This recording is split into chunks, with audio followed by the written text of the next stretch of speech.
अक्षय तृतीया म्हणजे नशिबाचे दरवाजे उघडण्याची संधी. या दिवशी सोनं, गाडी किंवा घर घेता आलं नाही म्हणून काही बिघडत नाही. कारण काही खास अशा वस्तू आहेत ज्या या दिवशी खरेदी केल्यानं आपल्या आयुष्यात श्रीमंती नक्कीच येऊ शकेल. कोणत्या आहेत त्या श्रीमंत करणाऱ्या वस्तू? चला जाणून घेऊयात. नंबर 1, मातीचं भांड. अक्षय तृतीयेला माती खरेदी करणं हे सोनं खरेदी करणे इतकंच महत्वाचं मानलं जातं.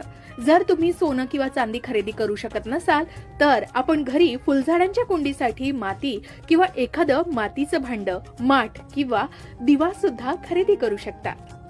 नंबर 2, कापूस. नंबर 3, पिवळी मोहरी. नंबर 4, कवड्यांची माळ. नंबर 5, खडे मीठ. नंबर 6, चांदी. कारण चांदीला देवी लक्ष्मीचं प्रतीक मानलं जातं. अक्षय तृतीया ही केवळ खरेदीचीच नाही तर भविष्य घडवण्याची संधी मानली जाते. मोठ्या खरेदी